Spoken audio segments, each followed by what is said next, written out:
ख्रिस्त में मेरे प्यारे भाई और बहनों, ईश्वर प्रत्येक युग में सबों के उद्धार के लिए, कलीसिया के विकास को बढ़ावा देने के लिए और ख्रिस्त के मिशन कार्यों को जारी रखने के लिए कुछ पुरुषों और महिलाओं को पवित्र आत्मा के विशेष उपहार देने में उदार रहे हैं।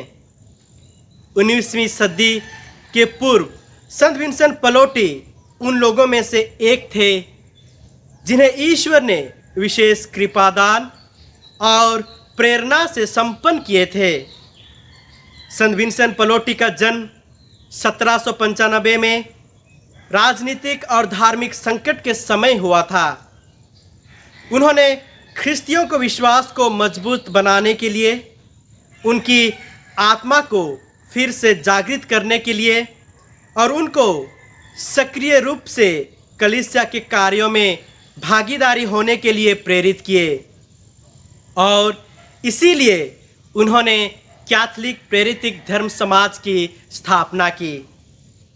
उनकी प्रेरणा और आदर्श से पलोटाइन धर्म समाज के सदस्य आज पूरी दुनिया और भारत में भी कार्यरत हैं और हमें पलोटाइन परिवार का हिस्सा होने पर गर्व है। हमारे संत पापा फ्रांसिस कहते हैं कि पलोटाइन मिशन के पहलुओं में से एक ख्रिस्त के अनंत प्रेम और दया के साथ व्यक्तिगत संबंध भी निहित है। वे कहते हैं कि आपके संस्थापक ईश्वर के साथ संबंध बनाने के लिए प्रभु यीशु को अपने जीवन में प्रथम स्थान दिए और यह संबंध उन्हें ख्रिस्त के प्रेम और दया को विश्वासियों के बीच फैलाने के लिए प्रेरित किया। आज हम पलोटाइन मिशन संडे को बड़े हर्ष और उल्लास के साथ मना रहे हैं। पिछले वर्ष के अपेक्षा इस वर्ष पलोटाइन मिशन संडे हमारे सम्मुख नई चुनौतियों और जिम्मेदारियों को रखता है और साथ ही हमें नई सोच और उमंग के साथ आगे बढ़ने के लिए प्रेरित करता है। आज हम वैश्विक महामारी संकट के बीच में हैं। हर जगह दहशत और डर बना हुआ है। हम सभी सामान्य जीवन जीने की कोशिश कर रहे हैं। हमारी जीवन शैली में, प्रार्थना और आराधना के तरीके में और हमारे सामाजिक संपर्कों में बहुत सारे बदलाव देखने को मिल रहा है और ये बदलाव हमारे मिशनरी बुलाहट को कैसे प्रभावित करते हैं। संत पापा फ्रांसिस हमें याद दिलाते हैं कि मिशन कार्यों के लिए जो बुलाहट हमें मिला है वह ईश्वर और पड़ोसी प्रेम के लिए एक विशेष निमंत्रण है और यह बुलाहट हमें सेवा, प्रार्थना और समर्पित जीवन जीने के लिए एक अवसर प्रदान करती है। आप पूछ सकते हैं कि प्रत्येक ख्रिस्तियों को एक मिशनरी क्यों बनना चाहिए। हमारे बपतिस्मा संस्कार द्वारा हम प्रभु यीशु के मिशनरी बन जाते हैं जो स्वयं एक महान मिशनरी थे। हम संत यूहन्ना रचित सुसमाचार अध्याय 3 पद संख्या 16 में पढ़ते हैं, ईश्वर ने संसार को इतना प्यार किया कि उसने इसके लिए अपने एकलौते पुत्र को अर्पित किया, जिससे जो उसमें विश्वास करता है उसका सर्वनाश ना हो बल्कि अनंत जीवन प्राप्त करें। प्रभु यीशु अपने स्वर्गारोहण से पहले आपको और मुझे यह जिम्मेदारी दी। उन्होंने संत मत्ती रचित सुसमाचार अध्याय 28 पद संख्या 19 में कहते हैं, इसलिए तुम लोग जाकर सब राष्ट्रों को शिष्य बनाओ और उन्हें पिता, पुत्र और पवित्र आत्मा के नाम पर बपतिस्मा दो। हमारे संस्थापक संत विंसेंट पलोटी कहते हैं कि मिशन कार्य न केवल पुरोहितों, धर्म भाई या बहन या अकेले मिशनरी के लिए आरक्षित है, बल्कि प्रत्येक बपतिस्मा प्राप्त व्यक्ति एक मिशनरी है, एक प्रेरित है। और यह महामारी संकट हमारे लिए हमारे मिशनरी प्रोत्साहन को पुनः प्राप्त करने का एक अवसर है। और हमें पूरी तरह से ईश्वर की इच्छा और कलीसिया के मिशन के लिए अपनी धन्य माँ मरियम की हिम्मत और इच्छा की आवश्यकता है। प्रभु यीशु दुनिया के अंत में दीन दुखियों, परदेशियों, अनाथ और विधवाओं, भूखों, प्यासों और नंगों की सहायता करने वालों को अपने पिता के राज्य में स्थान देंगे। परंतु जिन्होंने ऐसे लोगों को सहायता देने से कतराया है, उन्हें प्रभु सजा देंगे।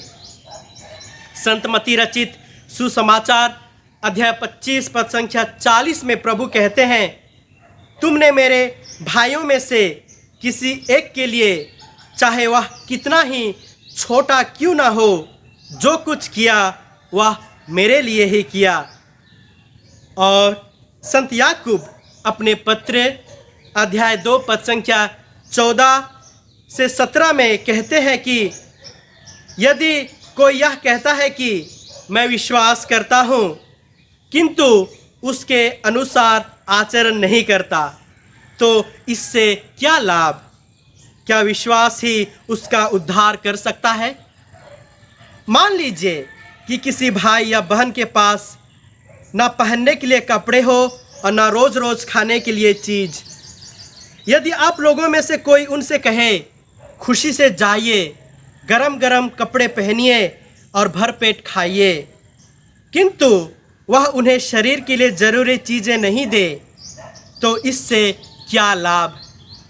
और इस तरह कर्मों के अभाव में विश्वास पूर्ण रूप से निर्जीव हो जाता है। प्यारे भाई और बहनों, ख्याल रहे हमारे अंतिम दिन के न्यायकर्ता प्रभु यीशु ही हैं। और यदि हमने दिन दुखी जनों में प्रभु यीशु को पहचान कर उनकी सेवा की, तो वे हमें स्वर्ग का सुख का इनाम देंगे। आज हम चालीसा का दूसरा रविवार में प्रवेश कर चुके हैं और यह चालीसा काल हमें प्रार्थना, उपवास और दूसरों को दान देने के लिए आमंत्रित करता है। हमारे चारों तरफ बच्चे, विधवा, दीन दुखी और बहुत सारे ऐसे लोग हैं जिन्हें हमारी सहायता की ज़रूरत है।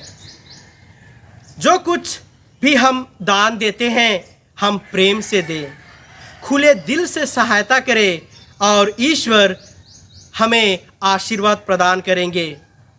संत मत्ती रचित सुसमाचार अध्याय 6 पद संख्या 2 से 4 में प्रभु कहते हैं, जब तुम दान देते हो तो इसका ढिंढोरा नहीं पिटवाओ। ढोंगी सभागृहों और गलियों में ऐसे ही किया करते हैं जिससे लोग उनकी प्रशंसा करें। मैं तुम लोगों से यह कहता हूँ, वे अपना पुरस्कार प्राप्त कर चुके हैं। जब तुम दान देते हो तो तुम्हारा बायां हाथ यह न जानने पाए कि तुम्हारा दायां हाथ क्या कर रहा है। तुम्हारा दान गुप्त रहे और तुम्हारा पिता जो सब कुछ देखता है तुम्हें पुरस्कार देगा। हमारे संत पापा फ्रांसिस अपने संदेश में प्रत्येक ख्रिस्तियों को यह समझाने के लिए आग्रह करते हैं कि इस महामारी के समय में ईश्वर हमसे क्या कह रहे हैं। हम कोरोना वायरस के भयावह प्रभाव को देख रहे हैं कि लोग कैसे मर रहे हैं। कई लोग नौकरी खो रहे हैं। हमारे सभी सामाजिक संपर्क और प्रार्थना स्थल बंद हो गए हैं। सामाजिक दूरी हमें घर पर रहने के लिए मजबूर करता है। पहले से कहीं अधिक अब हमें सामाजिक संबंधों के साथ साथ ईश्वर के साथ हमारे व्यक्तिगत संबंधों की आवश्यकता को एहसास हुआ है। जैसा कि प्रभु हमें कहते हैं, यदि आप मेरे शिष्य बनने की इच्छा रखते हो, यदि आप मेरे मिशनरी, मेरे प्रतिनिधि बनना चाहते हैं, तो सेवक बने और दूसरों की सेवा में बने रहें। क्या आप प्रभु की चुनौती को स्वीकार करने के लिए तैयार हैं? क्या आप उनके सच्चे मिशनरी बनने के लिए तैयार हैं? चलिए तब हम आज उन सभी पलोटेन मिशनरियों के लिए प्रार्थना करें जो अपने संपूर्ण जीवन को ईश्वर और लोगों की सेवा के लिए समर्पित किए हैं। ईश्वर उन्हें सभी प्रकार की कठिनाइयों में ढाढ़स प्रदान करें और उन पर पवित्र आत्मा की शक्ति भर दें, ताकि वे संत विंसेंट पलोटी के पद चिन्हों पर चलकर कलीसिया के मिशन कार्यों को सफल बना सकें। आमीन।